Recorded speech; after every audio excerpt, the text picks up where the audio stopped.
Hi engineer! So today magdi-discuss ako about design ng double reinforced beam. So tara, let's try.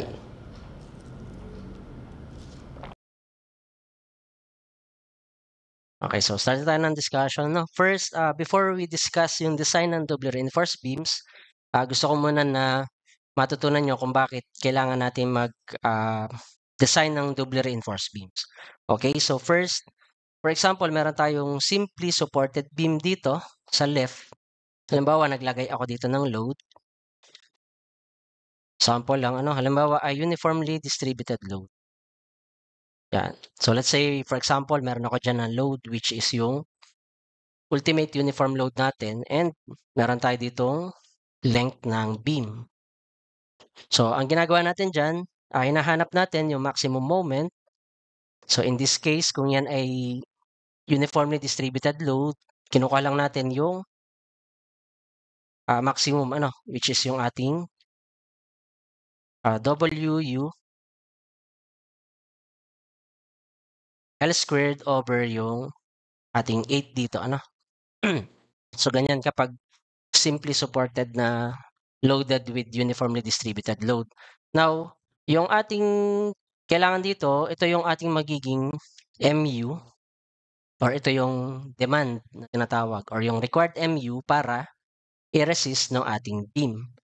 Now, kapag naman magde-design tayo, diba? Ang ginagawa natin, dinedesign natin yung section natin na dapat ay yung MU ay less than or equal dun sa VMN natin or itong ating ultimate moment capacity ng beam. So, yung setup natin dito, kinukuha lang natin yung MN, which is, yung MN natin ay equal dun sa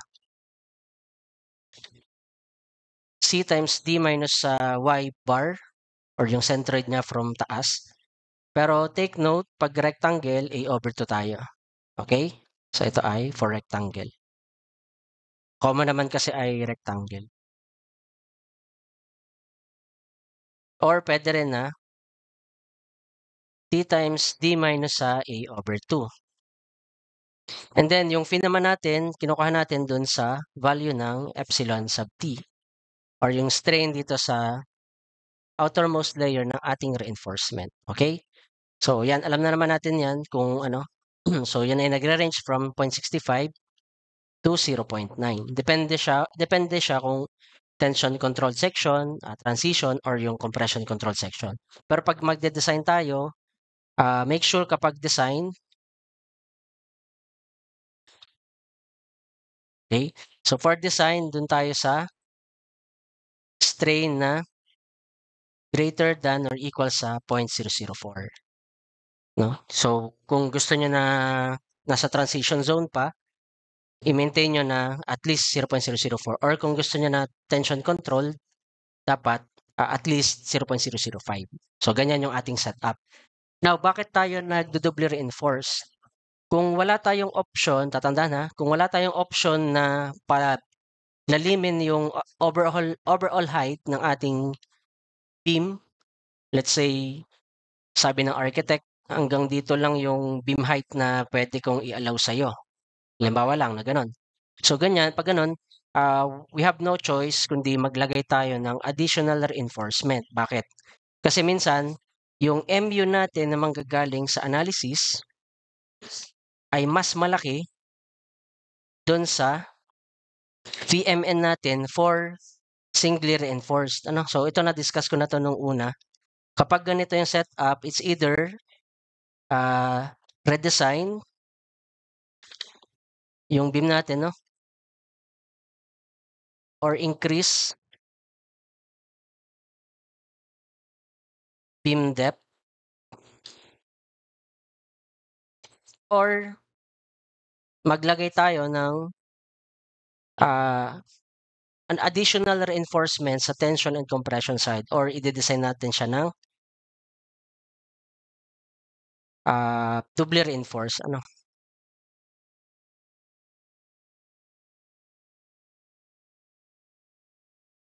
Beam. So pag ganito na, tatandaan nyo, pag ganito yung setup, kailangan na natin i-redesign or increase nyo yung beam depth. Ngayon, kung hindi talaga pwede, ayaw ng architect, bawal talaga sa code, or baka excessive masyado yung weight ng ating beam. So, naglalagay na lang tayo ng additional reinforcement sa top and bottom.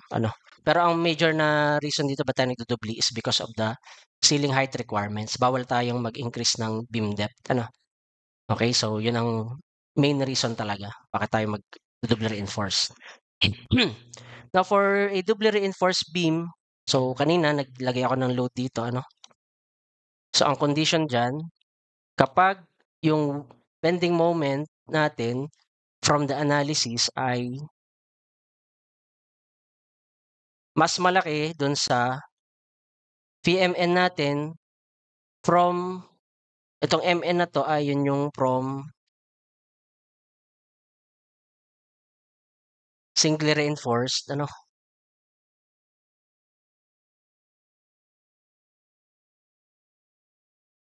kailangan nating gawin is mag-add tayo dito ng reinforcement. So kailangan nyo maglagay, kung ito yung beam section natin, mag-a-add tayo ng additional dito. So maglagay ako dito ng rectangle.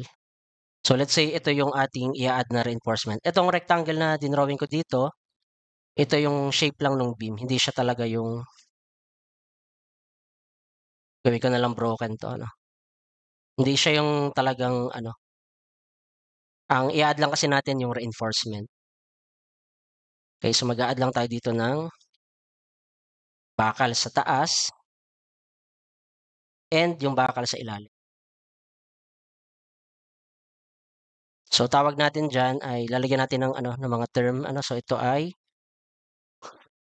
yung ating AS2 and ito yung ating AS prime. So yung AS1 manggagaling siya dun sa singly reinforced beam natin, which is yung maximum area ng steel. So AS max yung gagamitin natin diyan. So ibig sabihin kailangan natin gamitin yung maximum moment capacity for a singly reinforced beam, then mag-a-add tayo ng reinforcement sa top and bottom para makapag-produce tayo ng additional moment capacity, which is yung ating MN2. So take note, meron tayo ditong MN1 which is manggagaling dun sa singly reinforced beam or yung beam na walang compression reinforcement. Plus, dadagdag natin yung MN2 na manggagaling dun sa dalawang bakal na dinagdag natin. So dito magkakaroon tayo dito ng T sub 2. Meron tayo dito ngayon na CS. Okay, yung CS natin, ito yung compression due to secondary reinforcement or yung compression bars natin. Okay? So this time, ang mangyayari, sa halip na MN1 lang or MN lang dito, ang gagawin na natin dyan, since mag-a-add tayo dyan ng MN2, magiging ganito na yung ating design.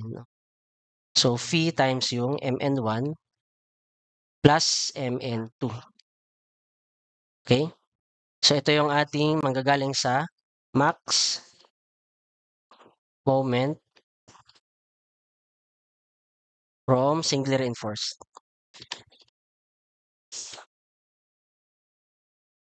Sinusulat ko lang para nyo. Then itong MN2 natin, we're talking about nominal moment. Additional siya, tension and compression reinforcement.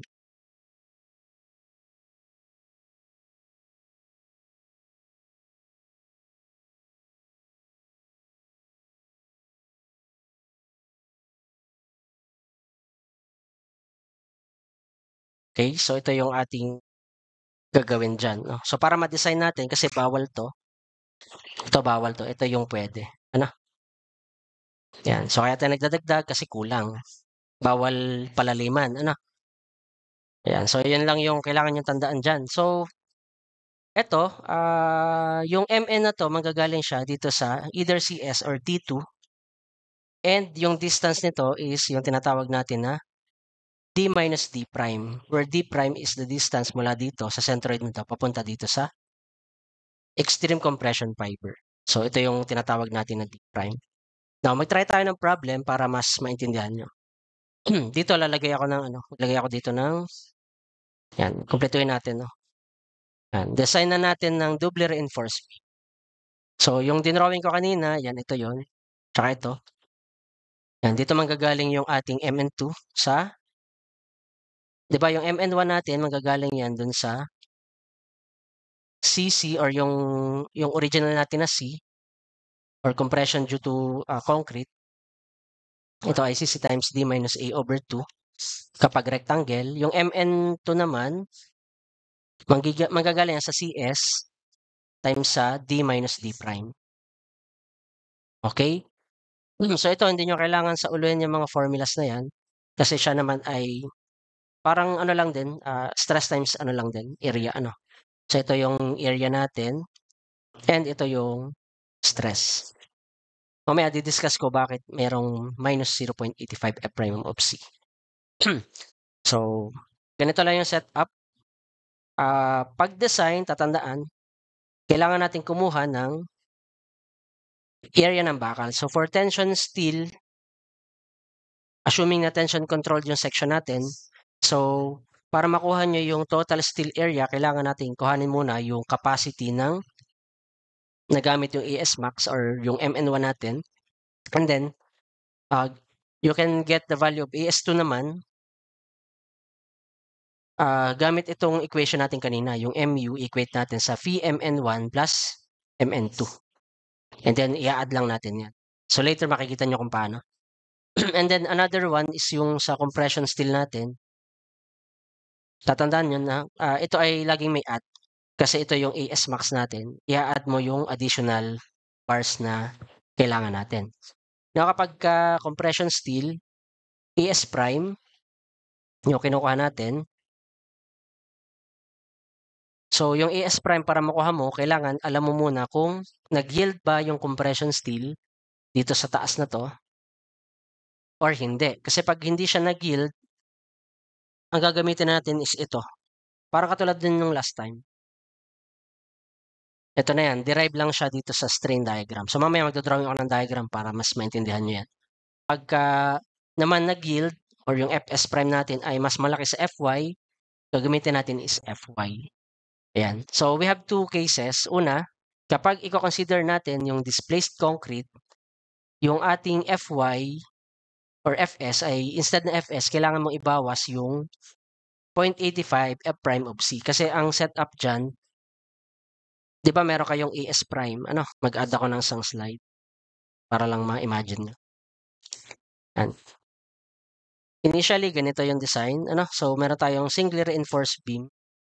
And then, gusto natin magdagdag ng bakal dito, tsaka bakal sa taas, bakal sa baba. Ngayon, itong bakal na to ay mag-take ng space dito sa concrete natin. Kumbaga, babawasin natin to eh. Kumbaga, papalitan nyo nito. Kumbaga, aalisin nyo tong concrete, then, halimbawa, ito yung concrete na, alisin nyo yung concrete, papalitan mo ng steel. Parang ganun, yung setup. So, ang mangyayari dyan, parang ganito yung setup niyan. Wait lang. Lagay ko ito ha.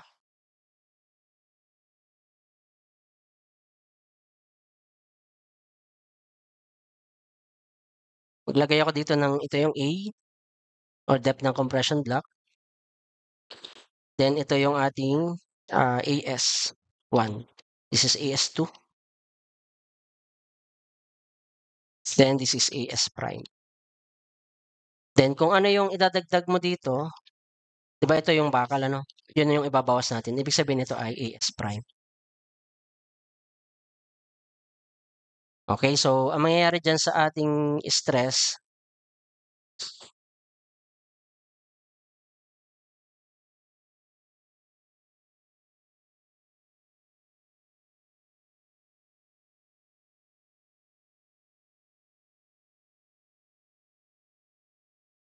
so, ito yung ating F prime of C, Hindi pala. Ito pala ay strain. Dito yung ating epsilon sa S prime. Then, ito yung pagka one layer, ganito, So, since, guys, meron kasi nga tayong binawas dito, kailangan nating i-consider siya, Pero ito class ay tatandaan nyo, yung displaced concrete ay minsan maliit lang yung effect niya dun sa computation. Parang magiging ganito kasi yan eh. So yung C natin na manggagaling sa concrete, so CC, ano? Tapos ito yung manggagaling sa steel, CS, ay equal dun sa total tension natin which is yung sa AS1 and AS2. So magiging ganyan. Okay, so 0.85 F prime of C times area ng concrete minus yung ibinawas natin dito. Okay, so ito yung magiging AS prime plus yung ating AS prime. Ito yun AS prime. FS prime, ito kasi yung ating CS. Equate natin siya sa total AS, so AS1 plus AS2. And then yung ating yield strength sa ilalim. Ano? Okay, so i-distribute ko to. So pag ito ay ito yung considering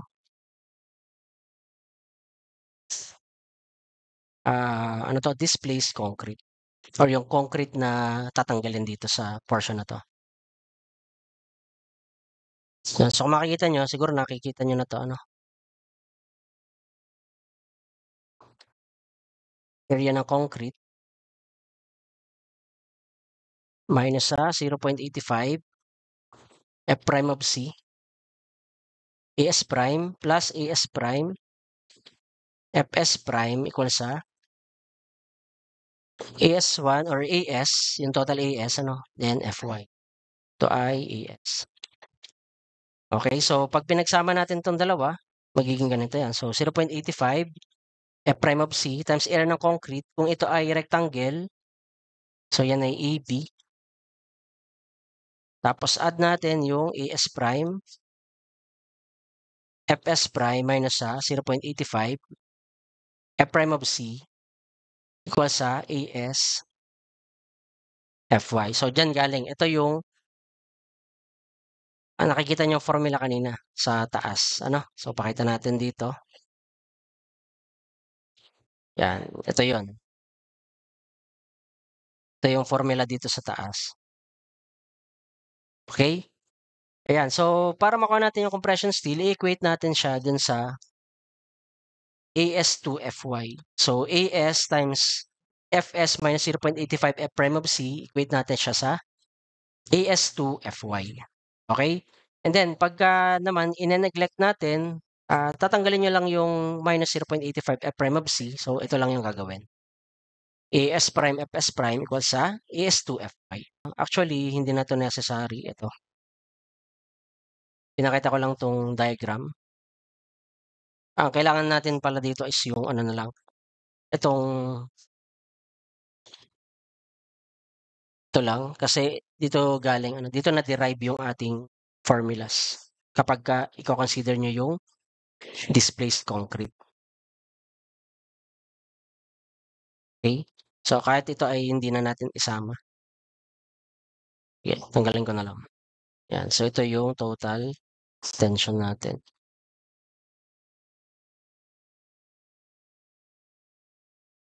Ito yung CC. Yan, so dyan galing yung ating AS prime, FS prime minus sa 0.85 F prime of C. Saan galing ito? Explain natin bakit ganyan, So yung total tension dito is AS1 plus AS2, So i-breakdown natin sa dalawa. Ito gagawin kong T1. Ito gagawin kong T2. Okay, so ang gagawin natin dyan, di ba alam natin na ang CC ay equal sa T1. Hindi yan mababago. Yung additional reinforcement, yan ay CS equals T2. And pag pinagsama mo yan, CC plus CS ay equal sa T1 plus T2. Eh, itong T1 plus T2, yan ay equal dun sa total tension natin, Yung itong sinulat ko kanina dito. Okay? So, itong CC equals T1, alam na natin yan, 0.85. F prime of C, AB, ito ay equal sa AS FY. AS1 FY or AS max FY. Now, for this one, yung CS natin, manggagaling siya dun sa ito, which is ito yon. Okay, so AS prime, FS prime, pag kinonsider natin yung displaced concrete, ito ay 0.85 F prime of C equal sa T2 which is AS2 FY. Ayan, so ganyan yung ano natin pag considering displaced concrete. Now, pag neglecting displaced concrete, tatanggalin nyo lang term na to, itong term na to, tatanggalin nyo to. Ano, so neglecting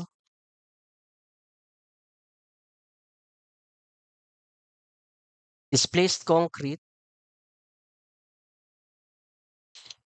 So magiging AS prime na lang yan, FS prime, wala na to. Equal sa AS2 FY.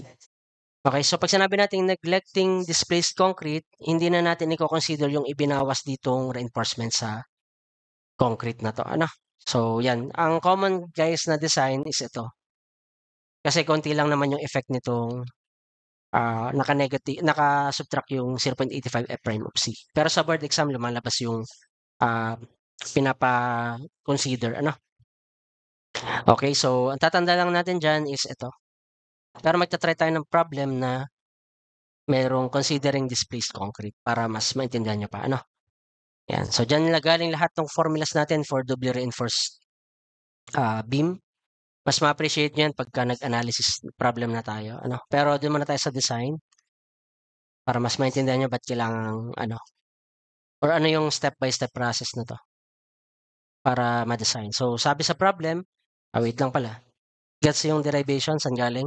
Yung mga formulas. Galing lang din yan sa C equals T. Okay? So, kumbaga, nadagdagan lang ng CS at saka ng T. Ayan, so, gawin natin dito. So, a 300 mm wide rectangular beam. So, lagyan natin ng parameters. B equals 300. Has an effective depth na 525. Material properties Fy is 345. F prime of C is 27.6 megapascals. So, sabi dito, compression steel, if required, shall have its centroid 60 mm from the extreme compression fiber. Ibig sabihin, kung kailangan natin yung bakal sa taas, kailangan tayo ditong maglagay ng reinforcement mula dito sa extreme compression fiber papunta dun sa centroid na yon which is 60. O, ngayon, paano natin malalaman kung kailangan ba si compression steel? So, para malaman natin, you need to check muna yung maximum capacity ng singly reinforced beam pa lang. Okay? So, ganito yung pinaka mabilis na way para ma-solve yan. Actually, dun sa pinakita ko kanina, ito na yon. Ito na yung process. Pero hindi ko yan susundin. Okay? Susundin ko dyan yung aking way para mas mabilis tayo. Okay? Ayan. So, yung aking way, ang ginagawa ko dyan, kumukuha muna ako ng Cmax. Ito yung solution. Kuha tayo ng Cmax. And i-assume natin na tension controlled. Or kung magde-design tayo, i-ensure na natin siya na tension controlled. Ano? So, kung tension controlled to, 3/8, d sub t. So, meron tayo dito 3/8, tatimes natin siya sa 525. So, here, solve natin yan. Wait lang. So, 3/8, 525 to. So, here we have 196.875. Okay? Diba sabi natin, kapag magde-design tayo, bawal tayo mag-exceed dyan sa 3/8. Ano, so ibig sabihin, maximum na yan. Ibig sabihin, hindi ko na dadagdagan ng bakal sa ilalim kung hindi ako magdadagdag ng bakal sa taas. Kasi lagi silang, kumbaga balanse. Pag magdadagdag ka ng bakal sa baba, magdadagdag ka ng bakal sa taas kung doubly reinforced yung design natin. Okay? So, kuhanin natin yung MN1 kasi MN1 muna yung kailangan natin.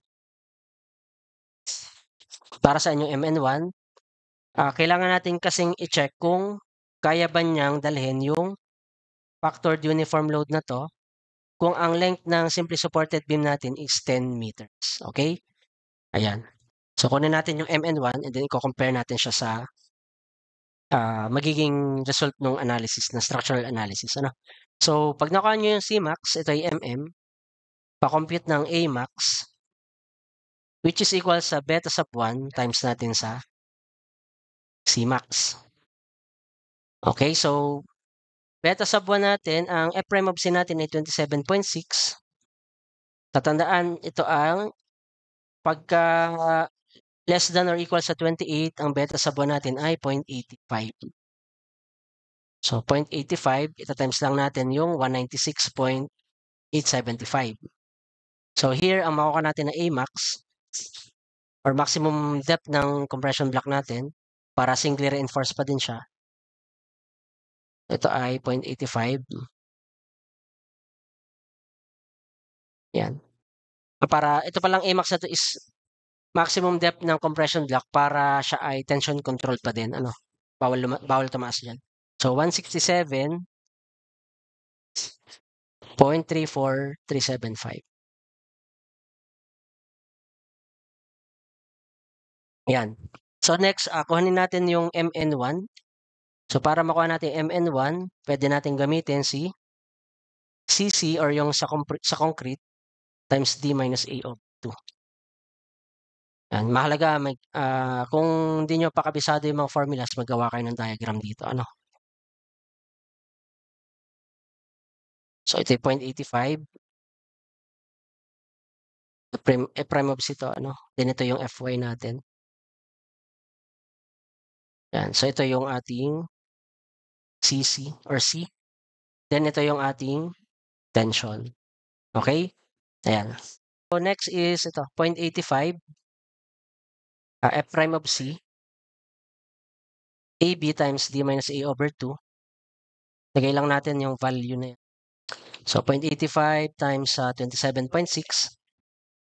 Then, yung A natin, yung 167.34375 times yung B natin na 300 times D natin na 525 minus 167.34375 over 2.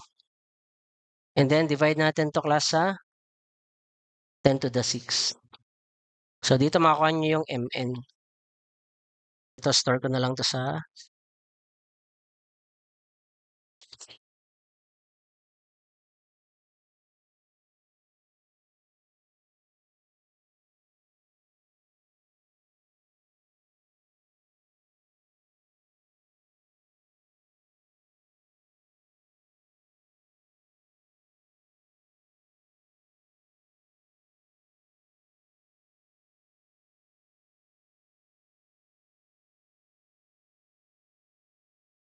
So, siguro makakuha kayo dyan ng tama ba yung aking ano dito?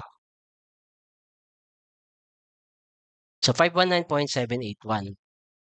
Ayan. So, yun yung ating MN1 or yung maximum moment natin for a singly reinforced beam. So, para makuha natin naman kung kailangan ba ng compression steel, i-check natin yung beam. Yung beam natin kasi ay simply supported daw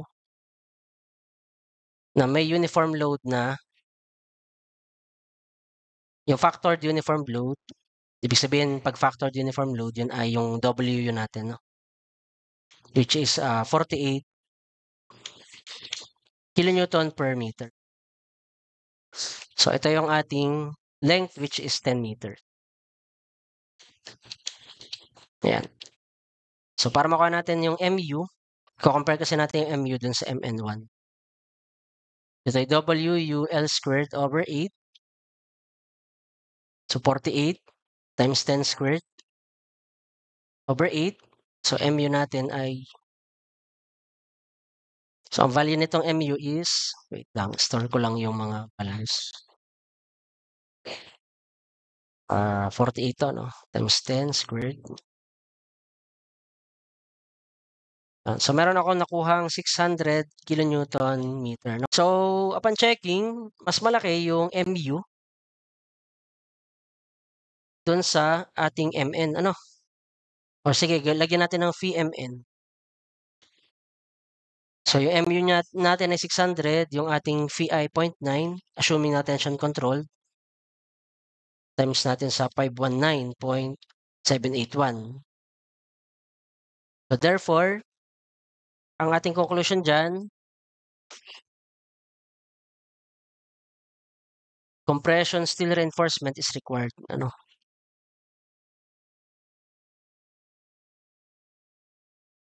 Wala sa option natin yung redesign kasi wala sinabi sa problem na i-redesign mo. So, compression steel reinforcement is required. Ibig sabihin, idadagdag natin siya. Okay, so mag-a-add tayo dito, class, ng bakal dito. Okay, so mag-a-add na ako dito ng bakal. So, ito magiging AS prime. Then, ito kanina, meron tayo ditong AS1 or yung AS max natin. Then, mag-a-add ako ng AS2. Okay? Kanina AS1 lang. Ngayon, kailangan natin magdagdag ng bakal sa taas and baba. Kaya magiging AS prime sa taas, tas dito ay AS2. Okay? Ayan. So, ibig sabihin yan, guys, ito ay hindi magkapantay, ha?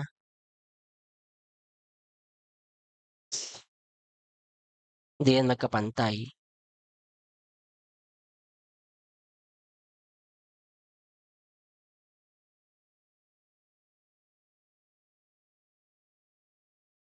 Dito ko na lang lagay pala. Ito yung manggagaling sa bakal. Then, ito yung T1 plus T2. Okay? Yan. So, pag-usapan natin yung moment arm nito. So, itong moment arm ng CC, ito ay D minus A over 2. Pero itong CS, mula dun sa centroid ng bakal, ito ay D minus D prime. Okay? Ayan. So, yan yung ating moment arm. Ngayon, ang kailangan natin class dito is, sabi sa problem, pinapakuha yung required tension steel area and the required compression steel area. So, ang ginagawa pa lang natin ay na-verify natin na kailangan nga ng compression steel area or compression steel sa taas. Okay? So, para makuha natin yung tension steel area and compression steel area, we need to calculate first yung excess na bending moment na dadalhin nung extra dito na reinforcement. Ano? So, alam natin kasi ito ay maximum na for singly reinforced. Mag-a-add na lang tayo ng bakal. Ano? Para makuha natin yon, ganito yung gagawin natin. Add ako dito. Dito na lang. MU, i-equate natin yan sa phi times sa MN1 plus MN2. Okay, so yung MU, meron na tayong 600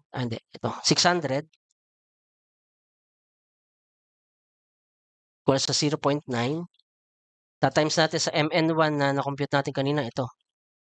So, 519.781 plus yung MN2 natin na dadalhin nung additional natin na bakal na compression and tension. Ano? So, tatandaan nyo, ito ay manggagaling doon sa maximum na capacity ng singly reinforced. Ano? Ito manggagaling to doon sa additional na bakal sa taas at saka sa baba. Okay? So, yun yung ating ano. So, para makuha natin yung MN2, yan, pwede nyo na itong i-solve. Wait lang. So, 600 over phi or 0.9. Bawas natin yung 519.782.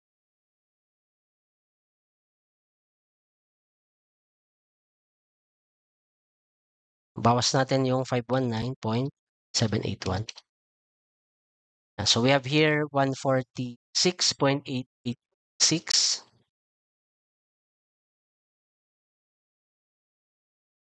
Okay?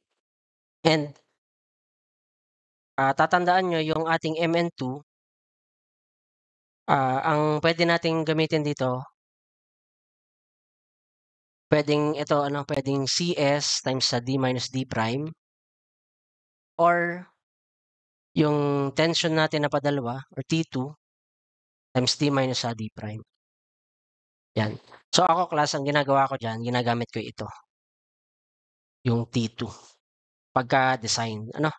Kasi pag-design, yung parang ganito yan eh. Yung MN2 natin ay equal ngayon sa, ang T2 natin ay AS2 Fy times sa D minus D prime.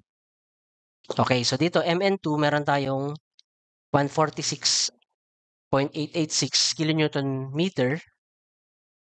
So 146.886 times 10 to the 6 equals sa AS2, ito yung unknown. Fy natin ay 345 yung given ko. Then D natin ay 525 minus sa 60. Okay, so ano yung 60? Yun yung distance ng mula dito hanggang dito. So ito yung 60. So dito makakuha nyo class yung AS2. Then kukompute natin yung AS1. Alam nyo na yung AS1 eh. Gamit yung maximum still ratio. Pero hindi maximum still ratio yung ipapagamit ko sa inyo. Para mabilis. Divide ko lang to ng 345 by 525 minus sa 60. Yan. So dito ay nakuha nyo yung 915.6054.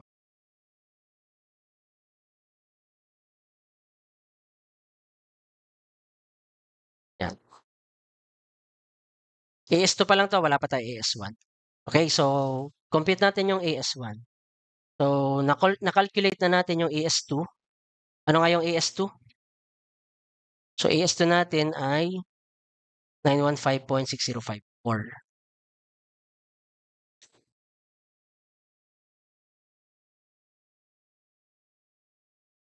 Drawing ko yung beam ha para mas nagigets. Ito.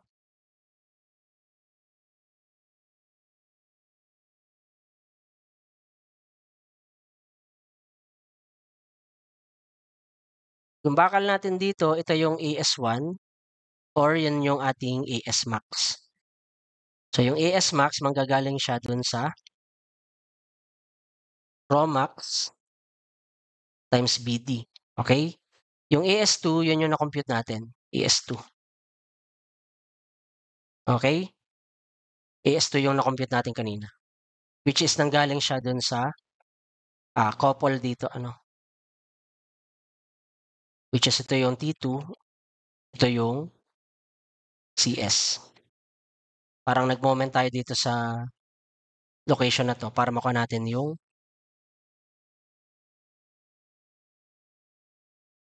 yung AS2. So ito naman ay AS prime.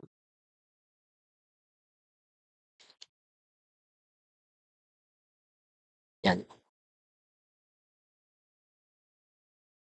Pagka neglecting displaced concrete, yan, AS prime, FS prime. Okay, so AS2 nakuha na natin. Ngayon, pa natin kukuhanin yung AS max or AS1. So tatandaan, AS1 ay equal sa AS max. So pwede nyo gawin by formula. Pwede yon. So Rho max times B times D. Where Rho max is yung ratio ng stress natin, 0.85 F prime of C over Fy times sa beta sub 1 times sa 3 over 8 pag tension control times sa D sub T over D. Pero ito, hindi ko na siya i-recommend na yan ang gamitin nyo kasi baka makalimutan. Ang gamitin na lang natin ay yung CC equal sa D1. So 0.85 F prime of C times yung ating A max kanina times B equal sa AS max or yung AS1 natin times sa Fy. Sure tayo dyan na Fy yan kasi in-ensure nga natin na tension control kaya nag 3/8 tayo kanina. Ano? So kunin ko yung values dito ng ano. Sige, 0.85. F-prime of C natin kanina ay 27.6. A-max natin, kuhanin natin dito sa solution natin kanina. So A-max natin ay 167. Ito.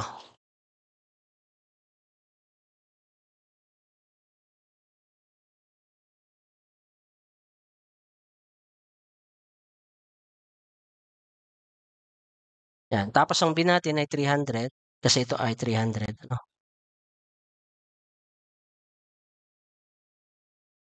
Then AS max yung hinahanap or AS1.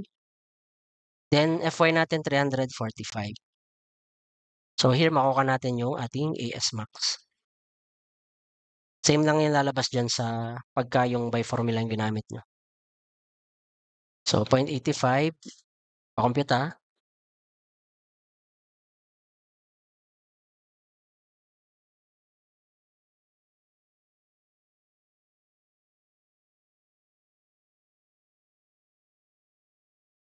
Yan. So makukuha nyo dyan 3413.8125.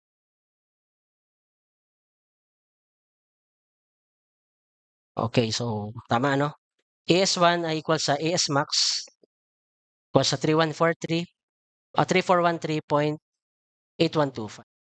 Ngayon, kung i-check nyo yan class dun sa formula na to, ma-verify nyo tama yan. So try ko na din, 0.85 times 27.6 over 27, 27. Fy natin ay 276.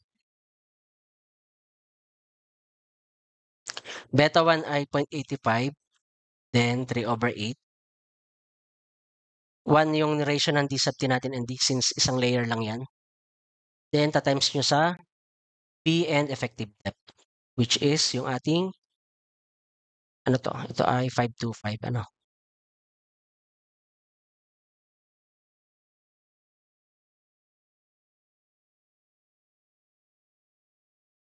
Ito, para masala.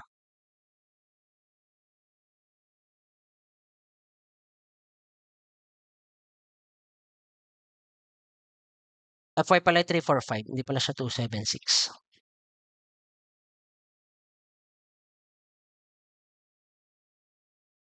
So 3413.8125. Saktong-sakto. Yan. Same lang yan lalabas dyan. Dyan lang din yung derive eh. Ano? Pagka master nyo tong mga diagram na to, kahit paikot-ikutin kayo, kaya nyong gawa ng paraan. Ano? Okay, so for total tension steel area, add lang natin. So AS total ay equal sa, or total AS equal sa AS1 plus AS2. Wherein yung ating AS1 ay yung 3413.8125. Add lang natin tong 915 natin. No?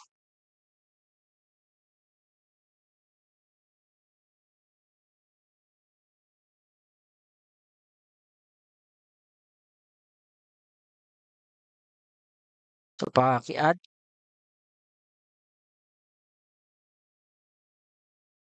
So meron kayo dyan makukuha na 4329.4179.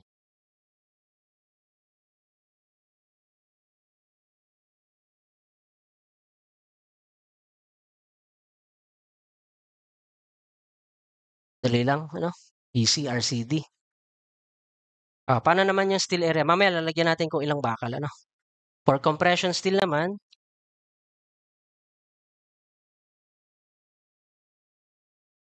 para di kayo magsaulo ng formula, tingnan nyo na lang to, CS equal sa T2.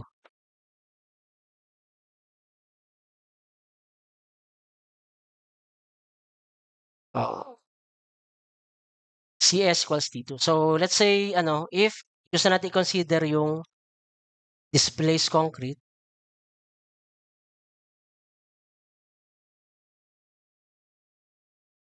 kunin natin yung, ano, value ng AS prime. Kasi wala tayong AS prime eh. Ito na yung sagot natin dun sa total tension steel area.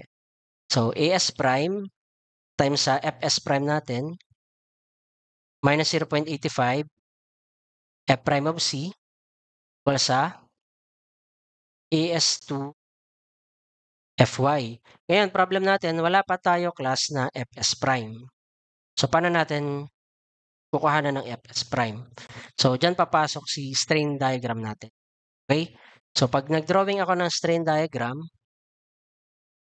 ano ba sabi ko na? Strain diagram. Yan. So, meron tayo ditong epsilon sub t. Ito yung ating C. Then, sa tapat nitong bakal na to, meron tayo ditong epsilon S prime. Ano? Then, 0.003. So, kung makikita nyo, itong distance na to ay D prime. Ibig sabihin, ito ay C minus D prime. Okay? So, usin natin to. Drawing ko na lang dito yung ano. Okay, wait lang. Move ko lang siya dito. So, drawing ko dito yung naka-zoom dito na version na to. Ito ay 0.003. Ito yung epsilon sub S prime. So, ito yung C natin. Itong triangle na itong dinrawing ko ha. Itong nasa taas. So, kung ito ay D prime, ito ay C minus D prime. Okay?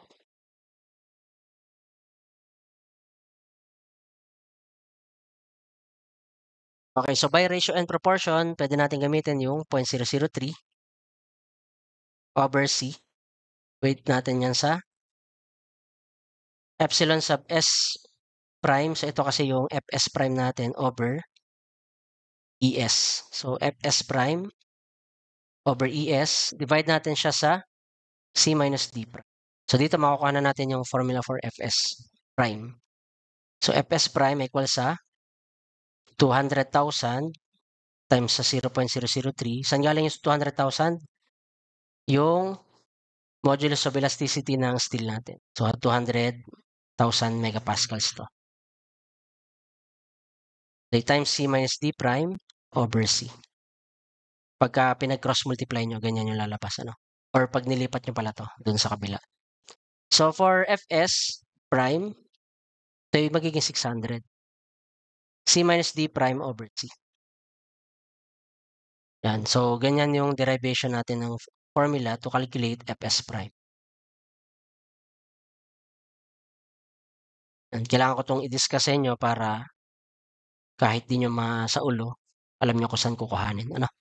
So, AS prime, equate natin sa 600 times. Ang C natin na gagamitin, syempre, yung ating Cmax kanina. Ano ba yung Cmax natin kanina? Yun lang naman yung kinumpute natin na C.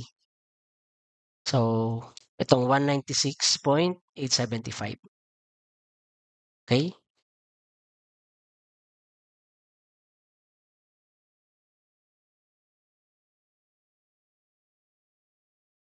Minus yung ating D prime, which is 60. Over itong 196.875. Minus yung 0.85 times sa 27.6. Then, i-equate natin yan dun sa AS2 natin, which is yung 915.6054. FY natin 345. Yan. So, dito makakuha nyo na yung AS prime natin.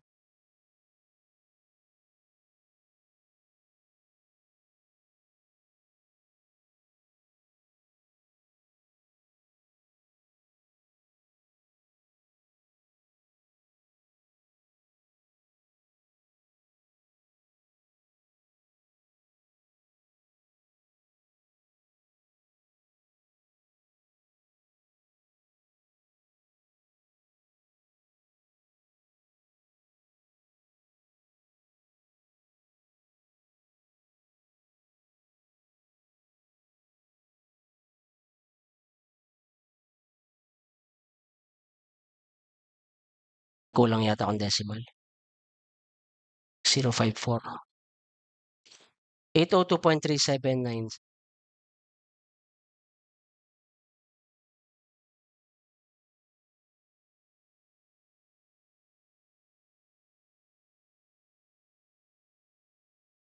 Yan na ba yung sagot?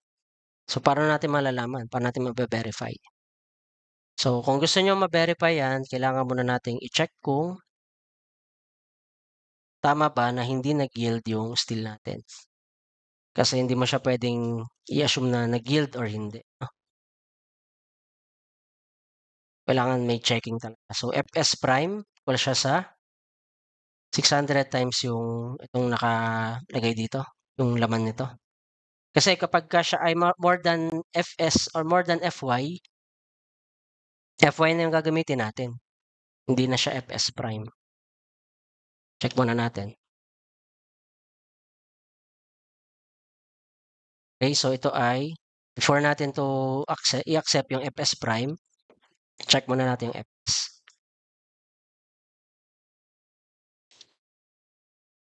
So, 196.875 minus 60. Pa-check ako class nung ano.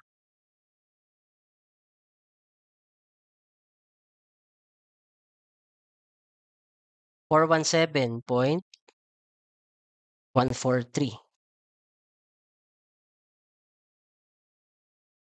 Tama? Nakuha nyo yan? Okay, so since siya ay nag-yield, di ba, mas malaki siya sa Fy natin. Ang Fy natin ay 345. So, yung ating Fs prime ay greater than Fy. So, therefore,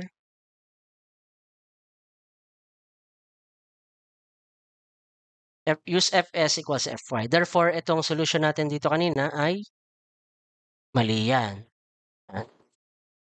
Pasadya yan, no, para makita nyo na possible magkamali dyan. So, gagawin na natin dyan na formula. Es prime, ngayon ay Fy minus sa 0.85 F prime of C. Kasi nag-yield na, hindi na siya Fs. Ano? Equate natin siya sa AS2 Fy. Ayan. So, ganyan nakadali yung gagawin natin. So, laging may check. Tatanda, laging may checking ng Fs prime. Okay? So, dito hindi na tayo mag-check kung tama ba na nasa tawag nito. Kung tama ba na nag-yield yung steel natin sa pinakailalim sa 0.005 kasi ang design natin ay naka-tension controlled. Ano? Sa analysis natin pag-uusapan yon. So, Fy natin 345, bawasan natin ng 0.85 times sa 27.6 o sa AS2 natin na 915.6054 times natin sa Fy na 345. So guys, paka-check ng AS prime. And ito na yung magiging final natin na sagot. Okay?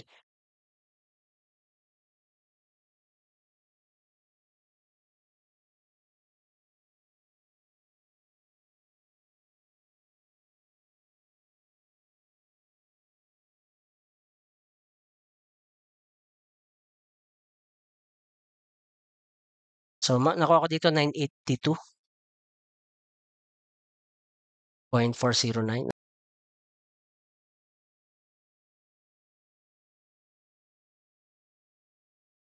Okay, sige. Yan.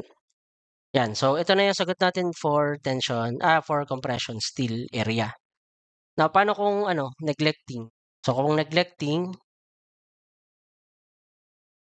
displaced concrete, hindi nyo na po problemahin yan.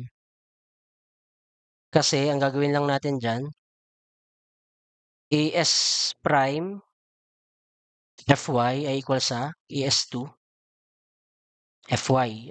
So, cancel lang to. Ibig sabihin, pag nineglect natin yung displaced concrete, ang AS2 natin, ay ang AS prime natin ay equal dun sa 915.6054. Okay? So, ganyan yung pag nineglect natin yung displaced concrete. And ang common na design, yung nineglect, bihira yung sa, considering displaced concrete. Pero yung actual niya na stress o na area na kailangan ay ito dapat. Yung naka-consider yung displaced concrete. Okay? Ayan, so hindi pa tayo tapos. Alam lang natin yung total tension steel area. Hindi pa natin alam kung ilang bakal yung kasya dun sa beam natin. So, ganun mag-design ha. Kung nakuha nyo pa lang yung tension steel area, hindi pa natin alam yung kung ilang bakal yung kasya dun sa beam natin. So, kunin ko yung beam natin dito. So, di ba ito ay 300 by 525. So, dapat kasya yung width. Lagyan natin ng ano. Lagyan natin ng bakal. Ano. Okay, so ito yung 300. Yung ating cover, kukumpit natin yung clear space. Hindi. Sige, kuha muna tayo ng N. Trial and error tayo dyan.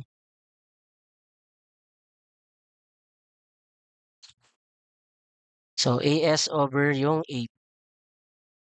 So, try tayo ng 25 mm. So, AS natin ay 4329.417. Ito yung kompleto na, ano, yung lahat ng bakal na sa tension. Guys, huwag niyong pag-a-addin yung AS at AS prime. Magkaiba yan, ha? So, try natin pag 25. Kung ilang bakal to.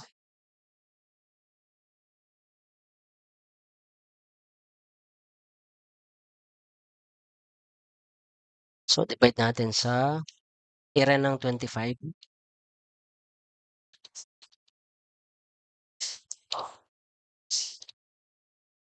Yan. So, nalabas sa akin ay 8.82. Which is 9 pieces. No? Nakuha niyo ba yan? 9 pieces? Hindi yan kakasya kasi mangyayari dyan, baka itatlong layer pa natin, no? So, try tayo ng iba. Try nyo yung larger na bakal. Guys, pwede rin dito yung bundled bars, ano? Kung wala talaga. Try natin sa, takay na natin 32.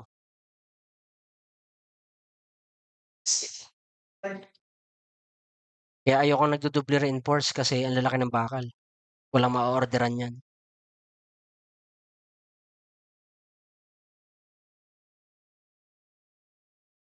Kaya as much as possible, iwasan nyo yung double reinforced, ano? Baka lumaki yung beam natin, baka lumapad yung beam.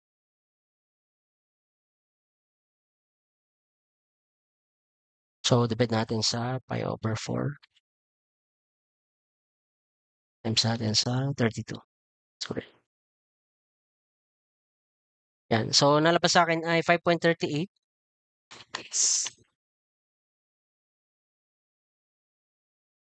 Or ano siya, 6 pieces, ano? Nakakuha niyo yan, 6 pieces. Hello, hello. Yan. Ngayon, kasya ba siya dun sa 300? So, ang aking nakita na lang dyan na way para magkasya dyan ay kung iba-bundled bars mo yan. Kasi kung iba-bundled bars natin yan, ganito yung magiging itsura niyan. Ang ating assumption kasi, ang effective depth ay 525, ano? Hindi tayo pwede magdalawang layer ngayon. Pwede naman kayo magdalawang layer, kaso, pag nagdalawang layer kayo, i-reanalyze mo siya kasi ang sinet natin na Promax ay, balik kayo dito, no? Kung mapapansin nyo to, di ba, pag one layer lang yung design natin, DTI equals sa D. Diyan sasabi tayo, i-reanalyze nyo yan. Ano? So, try natin na wag muna nating i-reanalyze. Halimbawa, ganyan yung ginawa natin. So, aking nakikitang way na lang dyan is, iba-bundle bar mo siya na ang centroid ay nandoon. Parang ganyan. Pero hindi yan ginagawa. Ano eh, kumbaga, pinapagkasya ko lang. Napagkasya ko lang. So, para lang, for the purpose lang na ma-check natin yung spacing. Ano?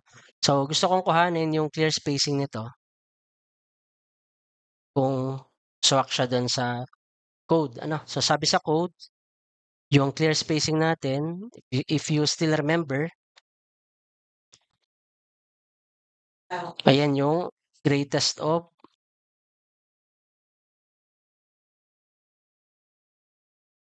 25 mm, yung diameter ng bakal natin, and 4/3 ng diameter ng aggregates.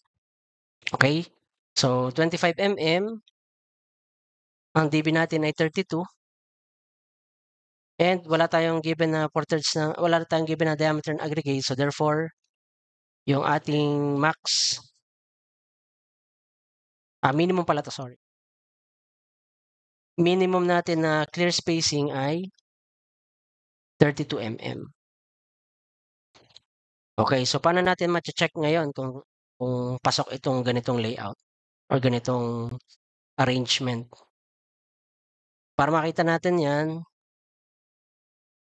yung width ng beam natin 'no, equate natin dun sa dalawang cover, dalawang stirrups, plus dito tatlong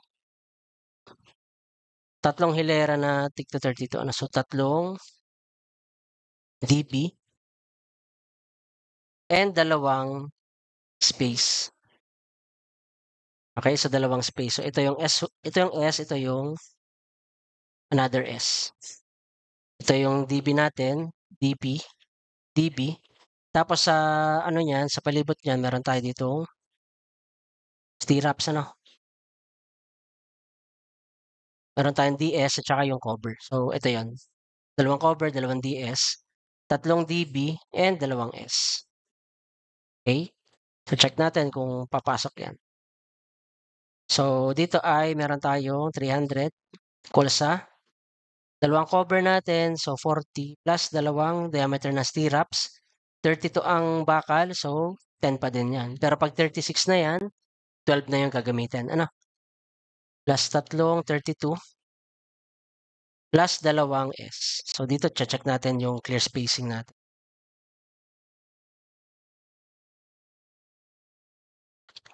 Check nyo nga kung sasakto.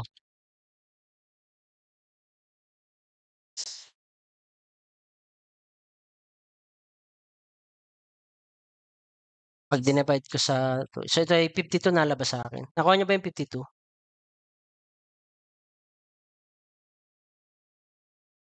Ayan, so 'yan, 52 pasok. Therefore, puwedeng ganito 'yung layout. Puwedeng ganyan 'yung layout. Naka-bundled bars na magkapatong tapos ganyan 'no. So, sa tension 'yon. Ngayon, meron pa tayo sa compression sa taas. Ang sa compression natin ay itong ES prime natin.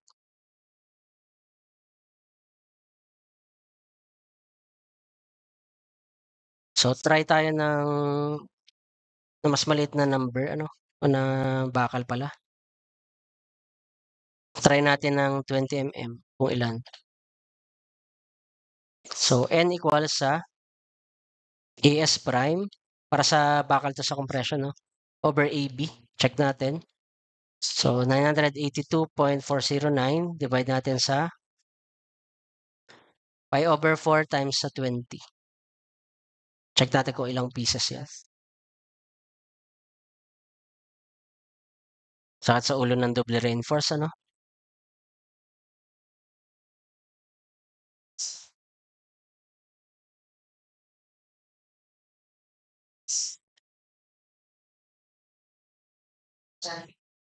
Yan, so nalabas sa akin 3.127. Therefore, puwedeng 4. 4 pieces. Then iche-check niyo din kung kasya ang 4 pieces dito ano. So, you have to check ito kung kasya ba yung 4 diyan. Nage-gets niyo ba yung concept ng ano, paglalagay ng bakal na? Ayan. So, 'pag di kasya, ulit, papalitan ano. Gano'n lang talaga ang design. So, kung 4 pieces 'yan, check natin dito. Check natin dito. So, ito ay papalitan natin. Pagka 4 yung bakal sa taas, 3 yung spaces dito. Ano?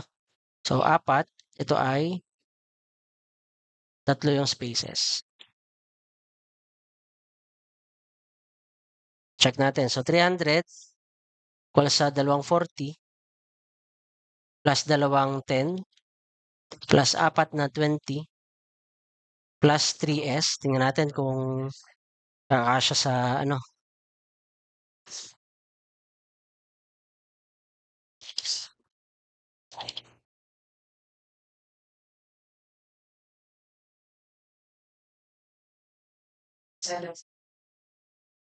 So, nakuha nyo ba yung 40?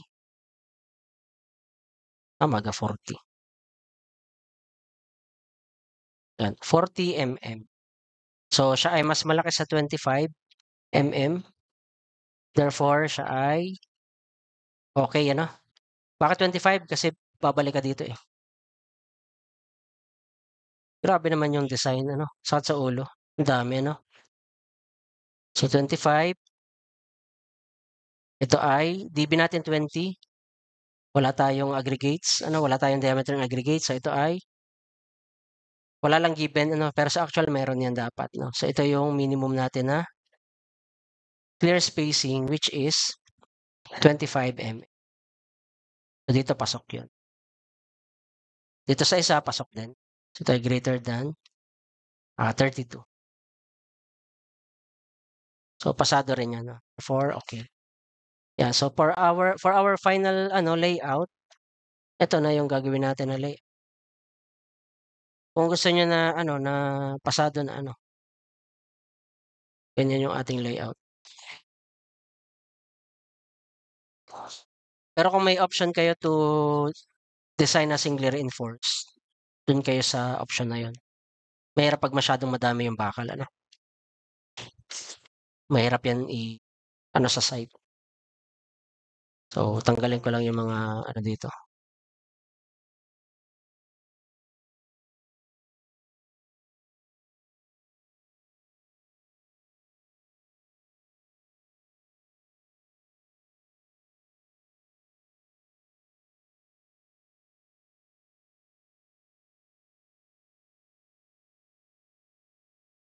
Ayan, so ganyan yung ating ano, setup. Now, kung ang gusto nyo class ay nagdalawang layer kayo, you have to reanalyze kasi magkakaroon kayo ng guys, pagka kasi nagdalawang layer kayo, mababago yung ano natin disapti. Ano? Ito kasi bakit pwede yung ganito? Kasi ito ay para mag-act as one, parang isang diameter lang 'yan. 'Di ba sa according dun sa code natin, mag-act 'yan as unity. So hindi nyo kailangan kuhanin yung panibagong disapti dito. Okay? So hindi nyo kailangan yung pagka-bundled parts. Ngayon, pagka ang ginawa nyo ay dalawang layer, let's say ganito yung ginawa nyo, 4 sa taas,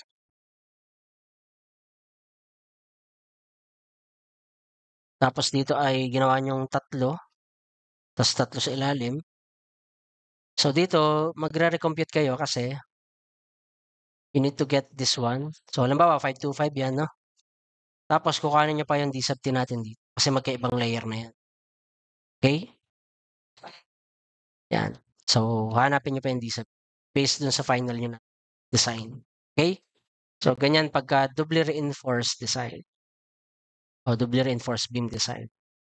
Okay, so yan. Grabe, isang problem, isang oras, ano? Okay, so for problem number 2, sabi sa problem, a 300 mm wide, ganun ulit, rectangular beam has an effective depth to the centroid of reinforcements na D equals 500 mm and effective depth to the centroid of outermost layer D sub T na 525 mm. So dito, naggawa na ako ng example na magkaiba yung dalawa, ano, para alam niyo yung gagawin. Okay, for material properties, Fy natin ay 414 and F prime of C is 28 megapascals. So sabi dito, compression steel, if required, shall have its centroid 70 mm from the extreme compression fiber. So ganun ulit, katulad ng kanina. Calculate the required tension steel area and the moment and the required compression steel area if the factored moment is 500 kilonewton meter. So consider displaced concrete. Ayan. So consider natin yung displaced concrete. Sabi, use NSCP 2050. Okay?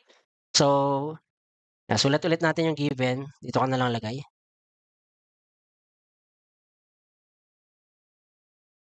F prime of C lang naman yung kailangan natin, tsaka Fy.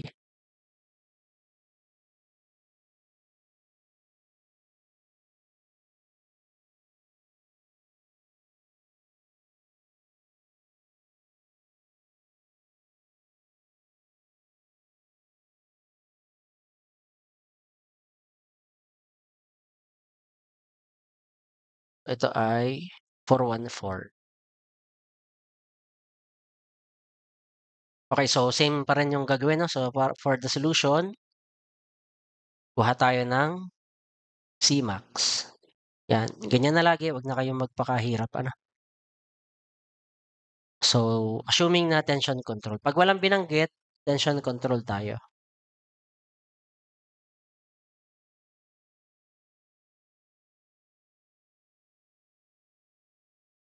Lagay ko na lang dito.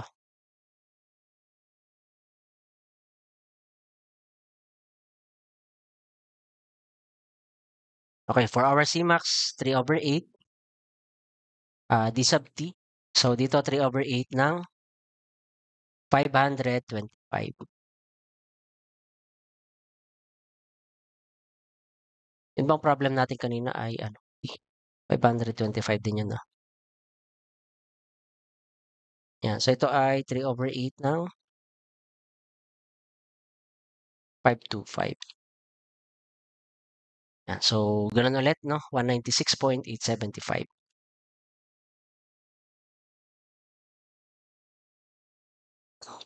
So next is pakuha ng Amax. So beta sub 1 times sa Cmax natin. So dito ay 28. So beta sub 1 ay 0.85. Then 196.875. So here makukuha natin yung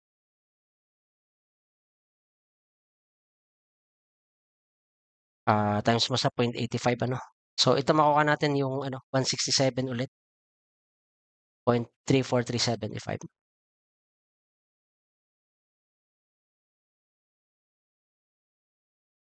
Okay, so yan yung ating ano A. Now, ang next step natin diyan, kukunin natin yung MN or MN1 pala.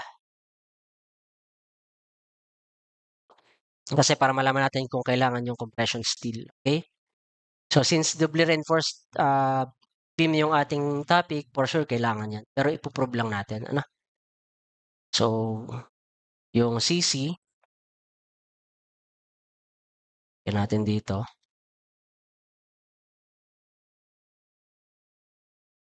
Ito yung T, ito yung 0.85 F prime of C.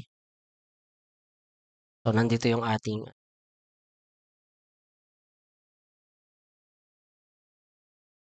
CC times D minus A over 2. Okay? So ito ay D minus A over 2. Magkaiba yung D sub T tsaka D, ha?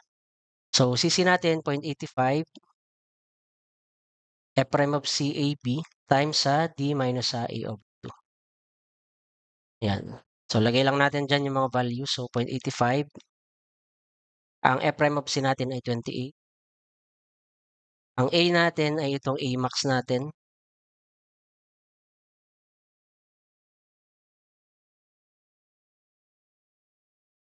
Ang B natin ay 300 ulit. And then D na 500 minus sa A over 2.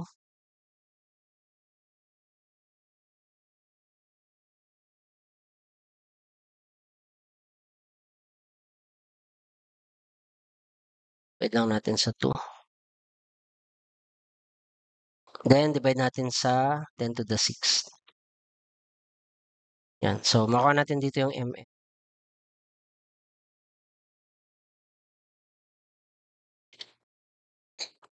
Pa-compute lang din para nasasabayan nyo, ano?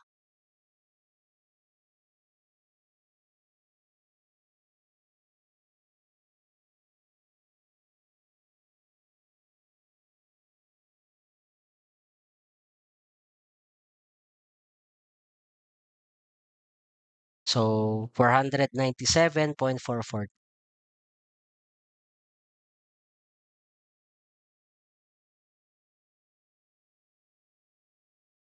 Yan yung MN1 natin.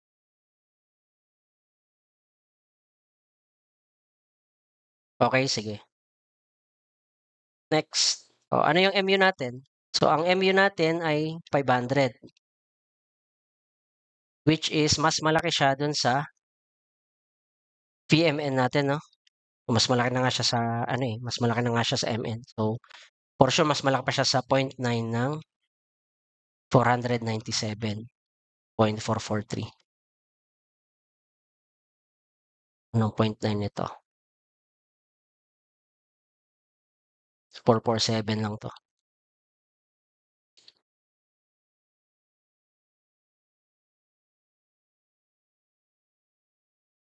So, therefore, tayo ay magde-design ng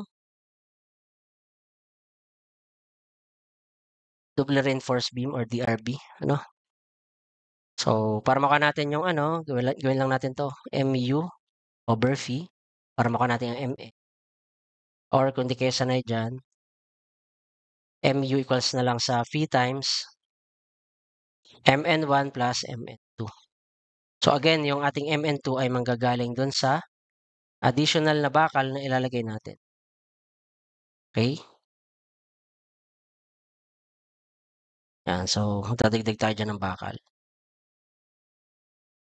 So, ito yung AS prime natin and dito yung AS1 plus AS2. Okay. So, MU is 500. Then ito ay 0.9 kasi tension control. Ito hindi na natin i-check kasi siya ay dinesign natin na naka-CMAX na. So, MN1 natin 497.443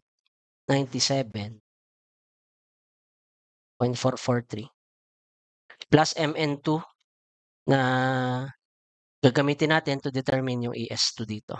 Kasi ang kailangan natin yung 31, ano, yung CS dito, no? Tsaka dito. Kailangan natin to. Okay, so dito, makuha natin yung MN2.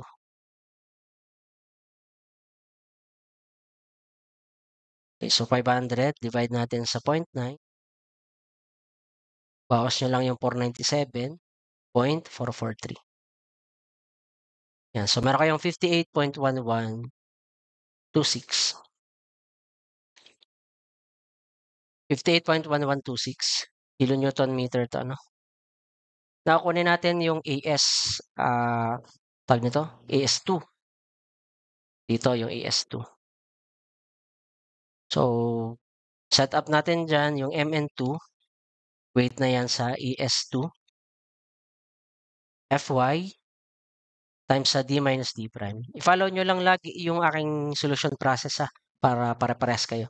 Kasi pagka medyo iniban nyo, baka malito kayo dyan. Ako kasi dinadala ko lagi sa AS2 kasi alam natin na yung stress doon ay Fy. Ano? Pag kasi dinala nyo sa CS, pag ang ginamit nyo class ay CS2, CS pala, hindi nyo kasi alam yung kung AS prime, FS prime ba yan or Fy. So, dyan nagkakamali yung mga dalas na ano, nagde-design ng DRB or double reinforced design. Ano? Okay, so dito ko kayo dadalhin sa AS to FY para sure tayo na FY yung gagamit. Ano?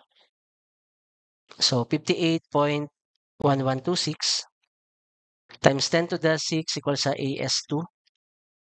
FY natin dito ay 414. Ang D natin, D ang ginagamit hindi D sub T. So, 500 minus yung ating sabi dito ay 70 mm. Ibig sabihin dito ay 70.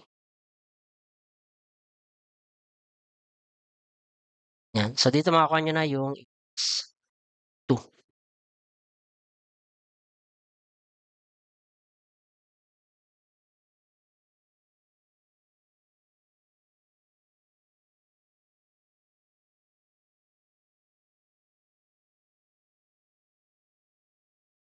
So, dito makukuha nyo yung 326.438.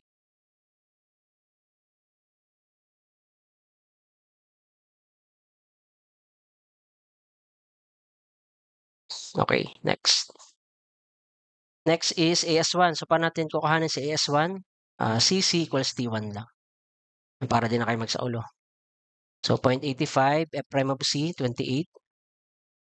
Ang A natin ay yung nandito kanina sa solution natin dito. So, medyo i-ano ko lang to class. Para magkasya dito, ano.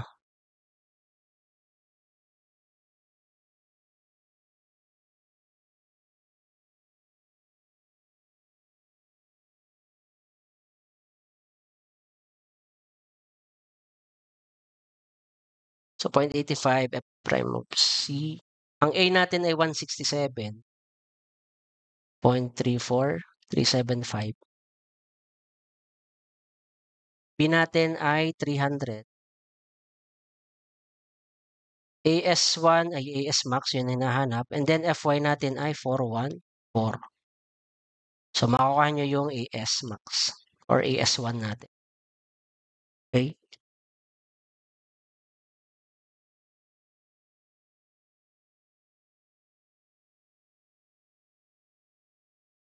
Okay, so pa-compute.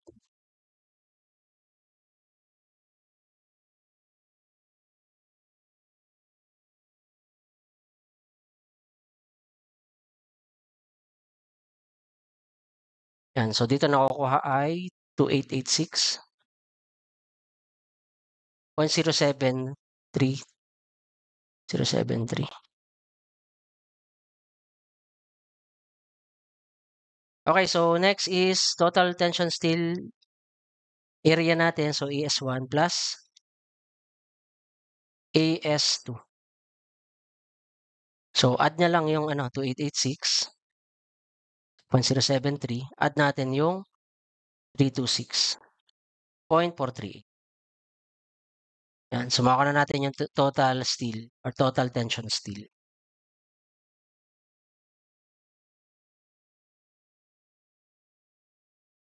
Yan, so meron tayong 3212.511.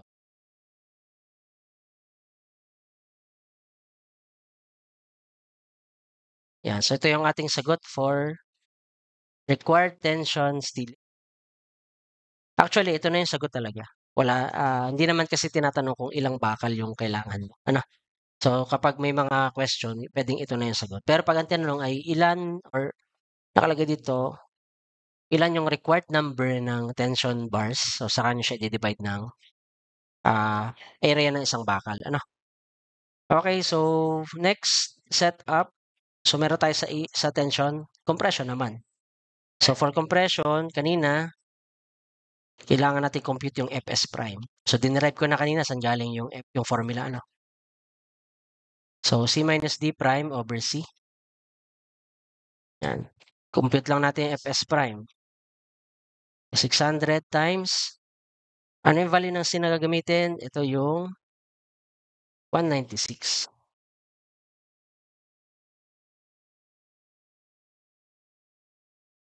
Minus D prime, which is yung ating 70, divided by ito ulit.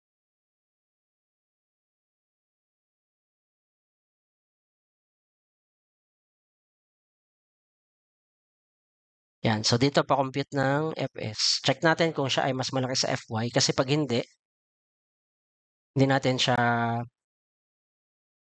hindi pwedeng Fy ang gagamitin natin. So, 600 times 196.875 minus 70.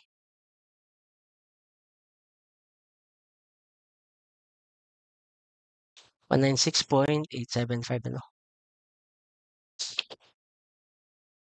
So, guys, ano nakuha nyo? 386.667 MPa. Nakuha nyo yan? Ayan. Now, pag nakuha nyo yan, compare natin, no? Yung Fs prime mo ay mas maliit doon sa Fy. Kasi ang Fy natin is based din sa binanggit sa problem ay 414 megapascals. So, therefore, hindi natin siya gagamitin, hindi natin, gagamitin yung Fs prime, no? So, gagamitin natin dyan ay hindi Fy. So, para makuha natin yung As prime, so, equate natin Cs ay equal sa T2. Balikan natin tong drawing. Ito yun, ha? Cs equal sa T2. Yung Cs, bakit siya As prime tsaka Fs prime? Kasi yun ay bakal, hindi siya concrete. Ano? Kaya siya As prime ang ginagamit. So, dito As prime. Sabi sa problem, consider displaced concrete, so Fs prime minus 0.85 F prime of C equals sa As2 Fy. So take note, hindi siya equal, therefore Fs prime yung gagamitin natin. Bakit hindi equal? Kasi ang condition natin, kapag Fs prime ay greater than or equal sa Fy, use Fs equals Fy. Eh dito kasi baliktad, ano? Kaya hindi pwede yan. So ito na yung mismo gagamitin natin, which is yung nakuha natin kanina ng 386.667. Okay? So, AS prime times sa 386.667, bawasan natin ng 0.85 ng F prime of C natin na 28. Wait lang natin sa AS2, which is itong 326 na nakuha natin. And then, Fy. So, Fy natin dito, class, is 414 days dito sa problem. Ano? So, kuha natin yung AS prime dito. Yan, mas malaki yung magiging ano niya.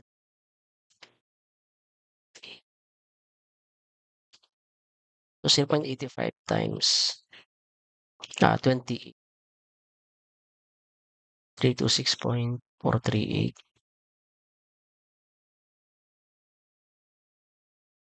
Yan. So, nalabas sa akin class is 372.438.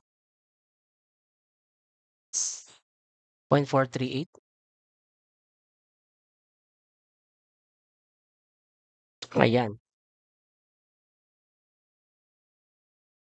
So, ayun. Ito na yung ating AS prime. And then, pag pinapahanap yung number ng bars or didesign nyo kung ilang bakal, saka nyo gagamitin itong AS at saka itong AS prime natin. Kasi ganito yung magiging setup natin dyan. So, ito yung ating AS prime. Ito yung ating total AS. Yan. So, yung total AS natin, yan yung AS1 plus AS2. Okay? So, that's it for design ng doubly reinforced beams.